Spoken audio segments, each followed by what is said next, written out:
कभी सोचा है कि कुछ लोग इतनी आसानी से कामयाबी की सीढ़ियां कैसे चढ़ जाते हैं, जबकि बाकी लोग पीछे रह जाते हैं? अच्छा, आज हम उन्हीं पोशीदा उसूलों से पर्दा उठाएंगे, वो उसूल जो ताकत के इस खेल में असल फर्क पैदा करते हैं। देखिए, हमें अक्सर मेहनत और ईमानदारी का सबक सिखाया जाता है, लेकिन हकीकत की दुनिया में ताकत का खेल इससे कहीं कहीं ज्यादा पेचीदा है। तो चलिए इस पेचीदगी को जरा समझते हैं। सबसे पहला और सबसे अहम उसूल, दुनिया को वैसा देखें जैसी वो है, ना कि जैसा आप चाहते हैं कि वो हो। यही वही हकीकत पसंदी है जो लोगों को आगे ले जाती है। अपनी ख्वाहिशों की ऐनक उतार कर देखना पड़ता है।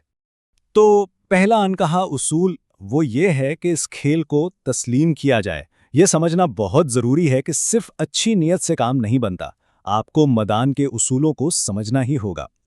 अब ये बात शायद थोड़ी अजीब लगे, लेकिन कभी-कभी आपकी सबसे बड़ी खूबियां जैसे कि रहमदिली या ईमानदारी आपकी कमज़ोरी बन सकती हैं, ख़ास तौर पर जब आपका मुकाबला उन लोगों से हो जो कोई उसूल नहीं मानते। स्ट्रैटेजी हमेशा हालात के मुताबिक बदलनी पड़ती है। ठीक है, अगर दूसरों के उसूलों पर चलना खतरनाक है, तो फिर असल मुस्तहकम ताकत की बुनियाद कहाँ रखी जाए? इसका जवाब आपके अंदर है, आपकी अपनी सलाहियतों में। देखें, ताकत की दो किस्में हैं। एक वो जो दूसरों से उधार ली जाती है, ये बिल्कुल ताश के पत्तों के घर की तरह कमज़ोर होती है। और दूसरी वो जो आप खुद बनाते हैं, ये एक मजबूत किला है जिसे कोई नहीं गिरा सकता। इस बात को हमेशा याद रखें, आपकी साख्त और ताकत उतनी ही मजबूत होगी जितनी आपकी अपनी बुनियाद। अपनी सलाहियतों पर, अपनी टीम पर और अपने वसाइल पर इन्हिसार करें, क्योंकि मुश्किल वक्त में सिर्फ वही आपका साथ देंगे।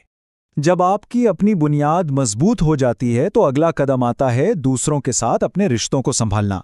और यहीं पर वो सदियों पुराना सवाल सामने आता है जो हर लीडर को परेशान करता है।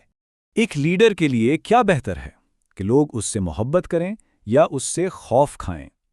आइडियल सूरत हाल तो यही है कि दोनों हों, लेकिन अगर किसी एक को चुनना पड़े तो ये फैसला बहुत अहम और नताइज से भरपूर होता है। देखें, मोहब्बत की बुनियाद बड़ी नाजुक होती है। ये जज्बात और जिम्मेदारी की एक ऐसी जंजीर है जो ज़ाती फ़ायदे के लिए किसी भी वक्त टूट सकती है। लोग अक्सर उसी से मोहब्बत करते हैं जिससे उन्हें फ़ायदा हो। दूसरी तरफ खौफ एक ज़्यादा काबिल एतबार चीज़ है। सज़ा का डर लोगों को लाइन पर रखता है, क्योंकि फिर उसूलों की पाबंदी करना उनके अपने मुफाद में होता है। लेकिन यहाँ एक बहुत ही नाजुक लकीर है। खौफ को ताकत के तौर पर इस्तेमाल किया जा सकता है, बिल्कुल, मगर इसे कभी भी नफरत में बदलने ना दें, क्योंकि नफरत आपकी तबाही का सबब बनेगी। जिन लोगों के दिल में नफरत हो, वो बदला लेने का कोई मौका हाथ से जाने नहीं देते। तो इस नफरत से बचा कैसे जा सकता है? इन उसूलों पर अमल करें। लोग एक सख्त लीडर को बर्दाश्त कर सकते हैं, लेकिन वो कभी भी ऐसे लीडर को माफ नहीं करेंगे जो उनकी जायदाद, उनके खानदान या उनकी इज्जत पर हमला करे। ताकत के इस खेल में सिर्फ उसूल ही नहीं, बल्कि स्ट्रैटेजी भी बहुत जरूरी है। एक कामयाब लीडर को आप कह सकते हैं कि एक दोहरी फितरत अपनानी पड़ती है ताकि वो हर तरह के खतरात का मुकाबला कर सके। पहले शेर की तरह बनना होगा, ताकतवर, निडर और अपने दुश्मनों का सामने से मुकाबला करने वाला। ये वो कुव्वत है जो आपको सीधे आने वाले खतरात यानी भेड़ियों से बचाती है। और फिर लोमड़ी की तरह होशियार भी बनना होगा, चालाक, जो धोखे और फंदों को दूर से पहचान ले।